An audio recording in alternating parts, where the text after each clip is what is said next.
અંકલેશ્વરના જૂના બોરબાડા ગામ ખાતે રહેતા 45 વર્ષીય જયાબેન વિનોદભાઈ રાઠોડના પ્રથમ પતિનું અવસાન થયું હતું. ત્યારબાદ તેઓ 3 સંતાનોની માતા હોવા છતાં ફળિયામાં જ રહેતા રામસિંગ ઉર્ફે રાયસિંગ વસાવા સાથે છેલ્લા કેટલાક વર્ષોથી લિવ ઇન રિલેશનમાં રહેતા હતા.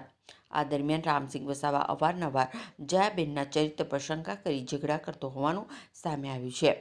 ગઈકાલે પણ બંને વચ્ચે ઉગ્ર ઝઘડો થયો હતો, જેમાં રામસિંગે લાકડી વડે જયાબેન પર હુમલો કરી ગંભીર ઈજા પહોંચાડી હતી. હુમલા બાદ તે સ્થળ પરથી ફરાર થઈ ગયો હતો. ગંભીર ઈજાના કારણે જયાબેન લોહી લુહાણ હાલતમાં પડી રહ્યા હતા અને તેમનું ઘટના સ્થળે જ મોત નીપજ્યું હતું. પાડોશીઓ અને પરિવારજનો દ્વારા ઘટનાની જાણ કરવામાં આવતા શહેર એ ડિવિઝન પોલીસ મથકનો કાફલો સ્થળ પર પહોંચ્યો હતો. પોલીસે પ્રાથમિક તપાસ બાદ મૃતદેહને પોસ્ટમોર્ટમ અર્થે ખસેડ્યો છે, તેમજ હત્યાનો ગુનો નોંધી એ ડિવિઝન પોલીસે ગણતરીના સમયમાં જ હત્યારા રામસિંગ વસાવાની ધરપકડ કરી કાયદેસરની કાર્યવાહી હાથ ધરી છે.